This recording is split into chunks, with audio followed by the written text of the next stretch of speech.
We're here today to put in the 7th graders' time capsule, which is a follow-on to a time capsule that we put in 54 years ago now, our 8th grade class, back in 1970, for the sesquicentennial of the state of Maine, okay, 1970. So the idea was it was in the Memorial Day parade. Our time capsule was in the back seat of a convertible, coming down with the parade, and put it in the ground, and then we were to dig it up 50 years later in 2020 as part of the bicentennial for the state of Maine. Unfortunately, that was during the COVID period. We really didn't have much luck getting permission from the town and so forth, but Darrell Fournier and I kind of kept at it, and finally we got permission to come look for it. I said, well, let me take this to the town council and see if they're interested in having this event happen. So I did. Council voted unanimously to support it. So once that was done, I was contacted by the 7th grade class, and they said they would be interested in doing their own time capsule. So we said, by all means, please do that.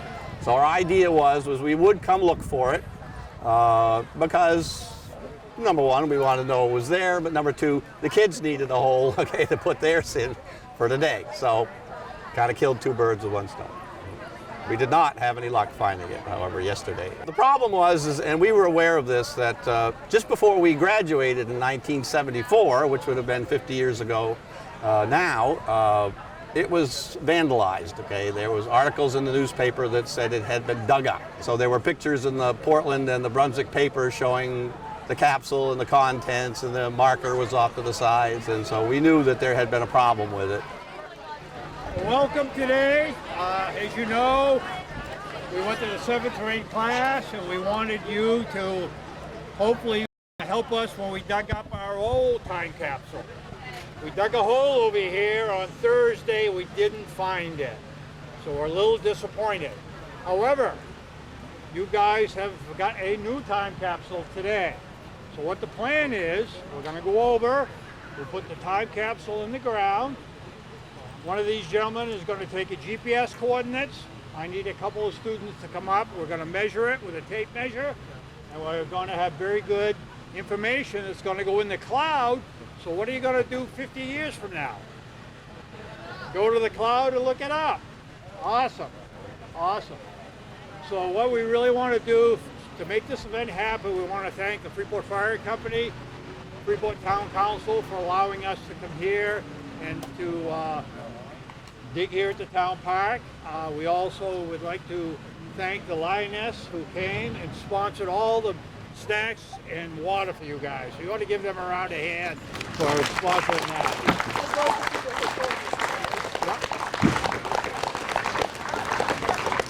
And we also got the Freeport Historical Society that's also going to keep records for us, so hopefully we'll know where this exactly is in 50 years. So, these fine gentlemen are going to go over, and we're going to place the time capsule in the hole. Let's go over as a group. We have some shovels, and you can each take one shovel full of dirt and put it in the hole. Woo. Up right down there. I'll pull you out. Go down. Yep. Because they would go down.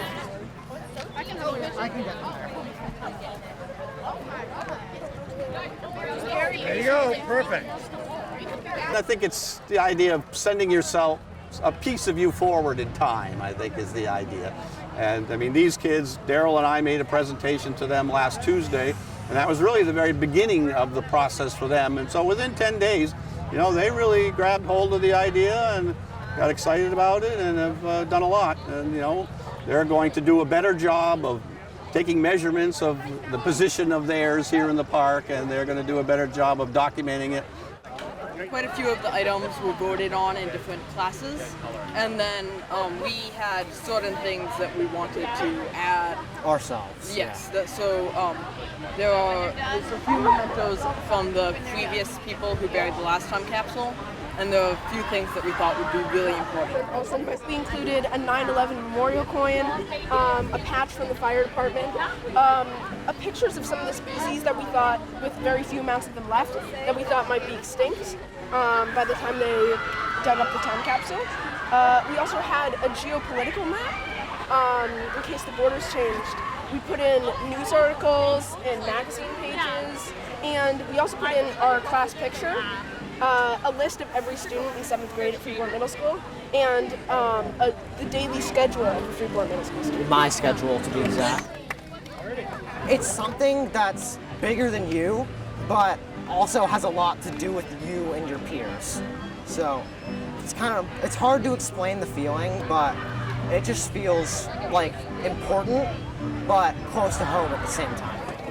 The whole student body was really engaged on this one and very interconnected. Everyone had ideas and we really thought them through. I really like the idea that we were all working together on this one-time capsule. It's the collective thoughts and ideas of every Freeport Middle School 7th grade student.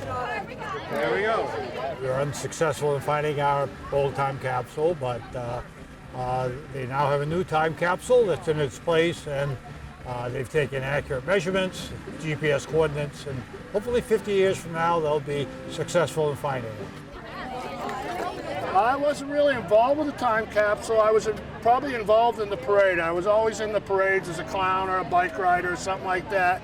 And I have vivid memories of coming down that day they buried this and just watching them bury it and thinking how it would be neat to all get back together with my buddies and maybe we can get back in 50 years when they dig it up. So I've run into a couple old friends, and there were a lot of friends I haven't seen in 50 years, but with the advent of Facebook, I've become good friends with people from Freeport from my youth that I hadn't seen in many, many years, and we're close again friends now, so it's very neat.